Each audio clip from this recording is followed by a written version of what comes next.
नमस्कार. चंद्र राशीप्रमाणे तूळ राशींच्या व्यक्तींना डिसेंबर 2025 या महिन्यासाठी आता मार्गदर्शन मी करणार आहे. तूळ राशींच्या व्यक्तींना हा महिना जो आहे तो खूप उलथापालथीचा महिना असं म्हणता येईल. काही अनपेक्षित घटना घडतील आणि ज्या काही घडणार असं तुम्हाला वाटतंय त्या घडणार नाही असं, त्यामुळे तुमचा गोंधळ उडेल असं दिसतंय. नुकसान होणार नाही, पण आपण केलेल्या प्लॅनिंगपेक्षा वेगळं काहीतरी घडलं की आपल्याला थोडासा विचार करावा लागतो. तसा काही गोंधळाची परिस्थिती या महिन्यात निर्माण होते आहे तूळ राशीच्या व्यक्तीला, पण तो आपल्या पथ्यावरच पडणार आहे हा सारांश आहे त्याचा. त्यामुळे तुम्ही स्वतःला दुःखी किंवा काळजी असं काही करून घेऊ नका, कारण जे काही घडणार आहे ते तुमच्या पथ्यावर पडणार आहे. ही त्याची समाधानाची बाब आहे असं मी म्हणेन. तर तूळ राशीच्या व्यक्तींना सर्वप्रथम मी असं सांगेन की स्वतः त्यांनी आपल्या प्रकृतीबद्दल खूप काही काळजी घ्यायची गरज नाही आहे. जे काही आहे ते ठाकठीक चाललेलं आहे. हितशत्रूंना थोडंसं आपण सावध करा, हितशत्रूंपासून सावध राहा. कारण काही गोष्टी अशा असतात की पूर्वी व्यवहार झालेले असतात, त्याच्यावर काही काळ लोटलेला असतो आणि ते आता प्रकरण उचकून त्याच्यापासून थोडासा त्रास होण्याची शक्यता तुम्हाला दिसून येते. काही देण्याघेण्याचा व्यवहार असो, जमिनीतला व्यवहार असो, अशा व्यवहारात कोणाची ओढवलेली नाराजी ती थोडीशी या महिन्यात तुम्हाला थोडासा त्याचा त्रास होऊ शकतो. म्हणजे ते प्रकरण थोडंसं आता निघू शकतं. तर ही तुम्हाला कल्पना असली तर तुम्ही अपसेट होऊ नका. असे जे काही प्रकरणं झालेली असतील तर ती जी प्रकरणं आहेत त्यावेळी तुमच्या साक्षीला कोण होतं त्यांना सगळ्यांना बोलवून हा संवाद जो आहे तो सोडवा, असा मी सल्ला या ठिकाणी तुम्हाला तूळ राशीच्या व्यक्तींना निश्चितपणे देईल. आणि मानसिक आरोग्य आपलं यामुळे बिघडून देऊ नका, कारण मन आपलं जे आहे ते अतिशय कणखर असलं पाहिजे. आणि तूळ राशीची व्यक्ती तर ते बॅलन्स करायला चांगलीच सावध असते. तर तुम्ही ती प्रगल्भता या महिन्यात तुम्हाला स्वतःची दाखवावी लागेल. आरोग्य तुमचं या महिन्यात चांगलं आहे. आणि उद्योगाबद्दल जर म्हणाल तर उद्योगधंदा थोडा काही आपल्या हातात ज्या आलेल्या गोष्टी आहेत किंवा कमिट केलेल्या ज्या गोष्टी आहेत त्या वेळेवर पूर्ण होण्यासाठी थोडं झगडावं लागेल. कारण तुमचं प्लॅनिंग किंवा आखणी जी काही आहे ती बरोबर आहे, त्यानुसार चाललेल्या गोष्टी कधी जर कमी जास्त झाल्या तर त्यासाठी थोडंसं आपल्याला पाठीमागे लागावं लागतं. तर ते पाठीमागे लागण्याचं काम तुम्हाला या महिन्यात करावं लागेल. म्हणजे तुमच्या शब्दानुरूप आणि शब्द दिलेला तुमचा पाळला जाईल असं या ठिकाणी दिसत आहे.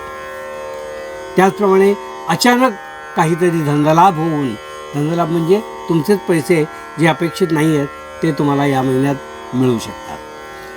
त्याचप्रमाणे घर बदलणे किंवा आपल्या घरासंबंधी काहीतरी चांगलं होणे, काहीतरी नवीन प्रपोजल घरासाठी येणे, ज्या घरात लोक राहत आहेत त्याचा बाजूचा फ्लॅट जो आहे तो रिकामा होतो आहे असं कळणे, अशा कारणाने एक चांगली ऑफर तुम्हाला मिळू शकते. कारण मुंबईमध्ये किंवा शहरासारख्या ठिकाणी फ्लॅटमध्ये लोक जास्त राहतात. आपण ज्या ठिकाणी राहतो त्याच्या बाजूचा फ्लॅट रिकामा झाला तर त्याच्यापासून काय फायदे आहेत ते त्यांना माहिती असतं. तर असे फायदे या महिन्यात तुम्हाला संधी चालून येतील आणि ते फायदे तुम्ही अवश्य घेऊ शकता, ते तुम्ही करू शकता असा विश्वास तुम्हाला जाणवेल. उद्योगधंद्यापेक्षा जी नोकरी करणाऱ्या वर्ग जो आहे त्या नोकरी करणाऱ्या व्यक्तींना स्वतःला प्रूव्ह करण्यासाठी या महिन्यात थोडं मेहनत जास्त घ्यावी लागेल असं दिसतंय. म्हणजे नोकरी करणाऱ्यांना मेहनतीचा हा महिना आहे असं दिसून येत आहे. जी मेहनत आहे ती तुम्ही करताच आहात, पण नेहमीपेक्षा जास्त मेहनत तुम्हाला या महिन्यात करावी लागेल. का तर तुमचा शब्द पाळला जाणे, तुमच्या सिनियरने तुमच्यावर टाकलेली जबाबदारी पाळली जाणे, यासाठी तुम्हाला जास्त मेहनत या महिन्यात करावी लागेल. आणि तो तुम्ही करा, त्यापासून वाईट काहीच होणार नाही, तुम्हाला याचा पुढे फायदा होईल. तूळ राशीच्या व्यक्तींना मी असं सांगू इच्छितो की या महिन्यामध्ये विद्यार्थ्यांनी त्यांचा आळस सोडावा. कारण आळशीपणा जो आहे तो आपल्याला घातक आहे. वेळच्या वेळी गोष्टी करणं हे तुम्ही करत नाही आहात यावर्षी, आणि त्यात या महिन्यात हे अति तीव्रतेने तुम्हाला जाणवेल.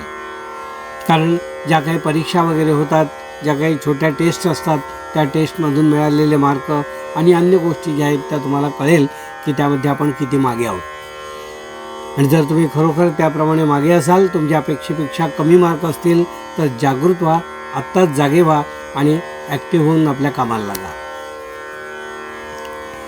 तुळ राशीच्या व्यक्तींना मी असं सांगू इच्छितो की या महिन्यामध्ये कोर्ट कचेरी किंवा अन्य गोष्टीमध्ये तुम्ही थोडे पडू नका, किंवा कोणावर दावा लावणे किंवा कोर्टात खेचणे, कोणालाही केस करणे नवीन असं काही करू नका या महिन्यामध्ये।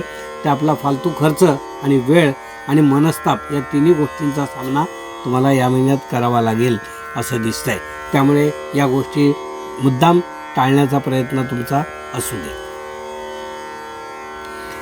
तुळ राशीच्या व्यक्तींना मी असंही सांगू इच्छितो की आध्यात्मिक बाबतीत ज्यांची प्रगती होती आहे किंवा करण्याचा प्रयत्न ते करत आहेत, त्यांनी जरा विशेष लक्ष द्या, किंवा आपलं नामस्मरण, आपल्याकडून जी साधना व्हायला पाहिजे ते तुमची घडती आहे की नाही, कलाकारांनी त्यांचं जे काही प्रॅक्टिस त्यांची जी रोज करावी लागते आहे ती होते आहे की नाही, याच्यावर जरा लक्ष द्या। कारण तिकडे दुर्लक्ष तुमचं होतं आहे काही दिवसापासून, ते पुढेही होण्याची शक्यता आहे, तर ते मात्र होता कामा नये। कारण त्यामध्ये तुमचा एक विशेष आनंद आहे। कलाकारांना आनंद आपल्या कलेमुळे मिळत असतो, आणि आपल्या कलेमध्ये आपण जर लक्ष दिलं नाही तर तो आनंद तुम्ही मुकाल, आणि आनंदापासून जे काही आपलं रिवॉर्ड किंवा आपली जी वाहवा होणार आहे त्या वाहवालासुद्धा तुम्ही मुकू शकता, असं होता कामा नये। म्हणून कला धारण करणाऱ्या व्यक्तींनी आपल्या कलेकडे आणि प्रॅक्टिसकडे थोडं जास्त लक्ष द्या या महिन्यात, असं दिसून येत आहे। तुळ राशीच्या व्यक्तींना आम्ही असं सांगू इच्छितो की उत्पन्नाचे स्रोत ज्यांचे जास्त आहेत त्यांनी त्या स्रोतांना जरा सांभाळा। कारण काय होतं की ओव्हरऑल इन्कम जे आहे ते ओव्हरऑल इन्कम करत असताना एखादा काही जो सोर्स आहे तो पूर्णपणे तुम्हाला खड्ड्यात टाकणारा असू शकतो। तर असे ज्यांचे मल्टिपल सोर्स आहेत त्यांनी जरा लक्षपूर्वक राहा, आणि आपला सोर्स जो आहे तो बरोबर आहे की नाही सगळे ते जरा बघून घ्या।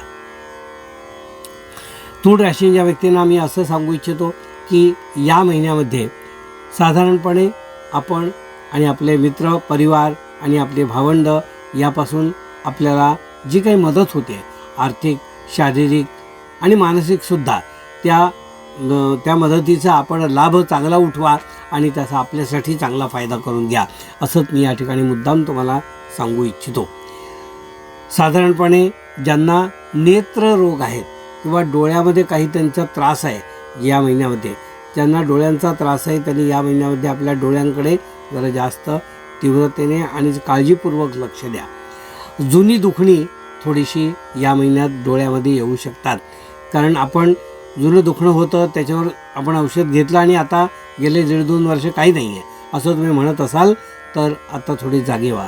जर काही आपल्याला आढळून आलं ॲबनॉर्मल तर आपण वेळीच त्याबद्दल उपाययोजना करा। हे होतं तुळ राशीच्या व्यक्तींना मार्गदर्शन।